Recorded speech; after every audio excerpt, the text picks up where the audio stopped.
days. Comcast has an awesome one. If you call the cancellation line and say I would like to cancel my account, they will offer you premium channels and shit for free. In Indonesia, whenever you're dealing with anyone working in the government, police officers, custom officers, airport security, etc., when they start talking about how strict the rules are, or how they need to meet some sort of quota, that means they're expecting a big bribe. I tend to play dumb and go, oh, okay then. I guess I'll just have to throw this thing out / go to court / not bother getting this document. It's fun watching them panic and try to find a subtle way of asking for a bribe without saying they want a bribe. 437,737 means up is in online dating. I saw a profile of a girl saying she has 437,737 cats and thought I'm sure that number has some significance. Apparently if a person puts that number in their profile it means they have herpes and they want to let people know without getting embarrassed. I was once on a cruise ship and there was an announcement on the tannoy for the crew. Starlight, Starlight. Some were visibly shaken, and it caused quite a bit of upset. Later discovered that was code for elderly passenger has died. The key had a small onboard mortuary. Graffiti is its own language to gangs. There are ways to even politely correct whose turf it is without going to war. Gangs will even post rosters of who is in their clique, who they are, what area they claim to own, what their businesses are etc. Some examples in my local area, California.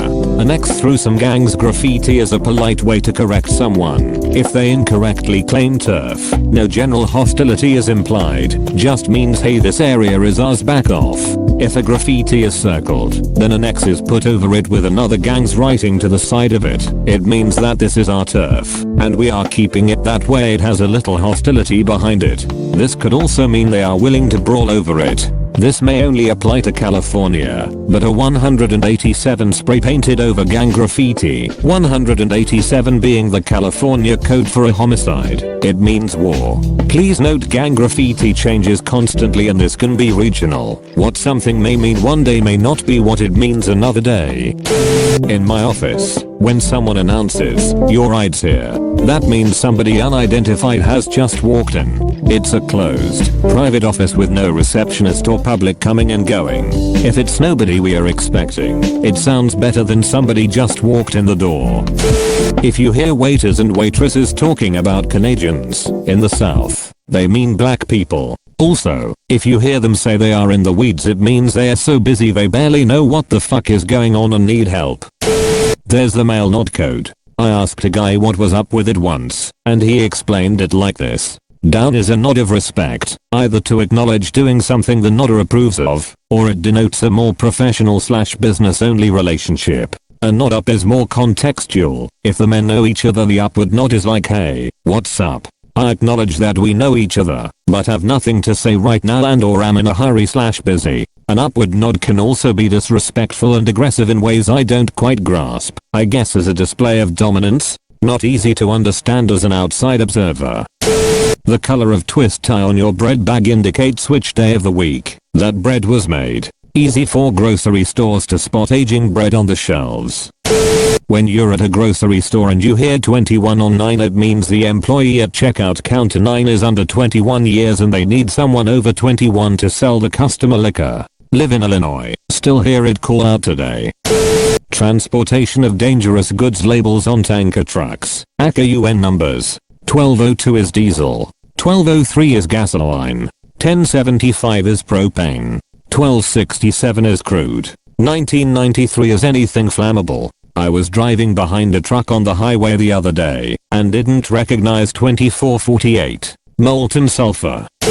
At the mall, they taught us to use Nora if someone was being belligerent and we needed to get the cops in here. Nora equals need officer right away. For example, if a guy was at the counter screaming and cursing, threatening us but we couldn't escape, he won't leave, and we felt unsafe, we'd ask him to hold while I called a manager. Then I'd get the phone, call the police station in the mall, legit cops, not mall cops, and say something like, "Hi Nora, this is so and so calling. I have a customer issue I was hoping you can help with." Then hang up and announce the manager was on the way. Cops showed up instead.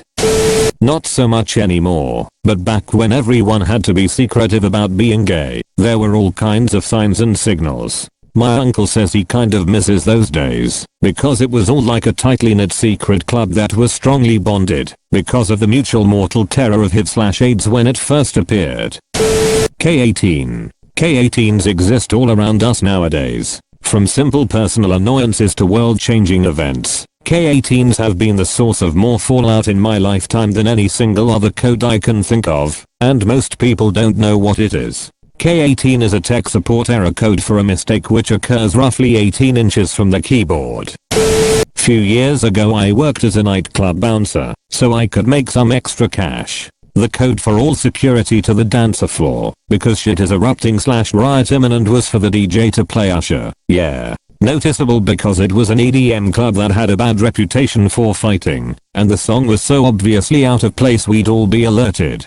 To this day I can't hear the song without getting a surge of adrenaline and getting ready to brawl for my life. Saying that someone has a house in Virginia, or giving someone a high five on the way in the door, is a way of letting the other responders know that the patient is a bloodborne pathogen risk, i.e. HIV+. Edit. A lot of people are shit talking me for perpetuating a bias against people with HIV. What they are not realizing is that we are not in a hospital room. We're on public. Most patients don't want us announcing to the public that they have HIV or HEP or anything like that. We are also legally obligated to not share that information to the public. Apparently protecting patient privacy isn't important here. HIP or anyone. Those little numbers and letters all over your electronics actually mean useful things. A programmer can use that information to, well, program your electronics, or even debug them, if it's worth it. Although these days people usually just buy something new. The info is there though, if you want to try fixing it instead. Your driver's license number. In many states in the U.S., your DLAsh is an algorithm based on your name and date of birth. These days, the licensing system generates the number when a new application is created, but back in the day, they were configured manually by the licensing clerk processing the transaction. I worked for my state's DMV for 8 years, and I knew a couple of old-timers who could look at a random name and DOB and rattle off the corresponding license number. I never got that good, but I did get to the point that I could look at certain license numbers and tell you the first and last name. I read on a Reddit thread about nonverbal cues once that people will have a rising or higher tone at the end of their sentence if they are lying. I now pick up on this, and it helps me notice when someone isn't telling the truth in their responses. For example, me, we should get pizza for dinner, so, yeah, that's fine, with much higher voice than normal me, are you sure? So, it's just that I don't really feel like pizza, etc. If you're in the know, you can tell a lot about homes, businesses, and other commodes based on the plants growing outside, if you can identify them. For example, if I see a large patch of dollar weed growing somewhere, I know that spot is getting too much water. I can also tell from the weeds which weed killer, or none, are being used. Then there's certain plants that indicate, shall we say, some places where you could obtain some less than legal goods or services. For example, if you notice lots of Sarracenia surrounding someone's yard or garage, it might be safe to assume that location is trying to deal with a fly problem. What activity could be taking place in a suburban neighborhood that would attract that many flies? Could be a whole bunch of things, but none of them are common and many are nefarious. Of course, certain plants emit smells as well. If you know those smells, you can find things. For example, this past summer, while walking through my neighborhood, I detected a faint scent of decaying citrus. This led my nose to a horribly neglected lemon tree growing outside a vacant property. Cleaned my garbage disposal and made it smell nice. Haha. Hospital codes. Code blue, cardiac/respiratory arrest code yellow, bomb threat code pink, infant kidnapped, usually from L&D, code purple, missing child code white, IT outage code orange, toxic/radioactive chemical spill code silver, active shooter code 1, slip and fall/faint code internal/external. Undisclosed emergency inside/outside. Utility locating is everywhere. Not sure if rules are international, but us rules are such. Yellow equals gas, red equals electric, orange equals communications, green equals sewer, blue equals water, pink equals engineering. Private work done where actual excavation is not planned. Purple equals irrigation, I believe. So anytime you see these marks, under them is the aforementioned underground utility line. The more you know. Also dial 811 before you dig. Us, it's free. Yes, you. What happens if you knock out the telephone and your poor old neighbor is calling 911? Blood on your hands for being the fool. The code printed on your beer cases or the bottom of cans, etc. tells you when it was made. Usually a letter followed by a series of numbers. The letters correspond with the month. A equals January, B equals February, and so on. You can tell which beer has been sitting for a while, or even worse, the places who don't rotate and should be avoided. Source: worked and / managed an sale for a few years in university.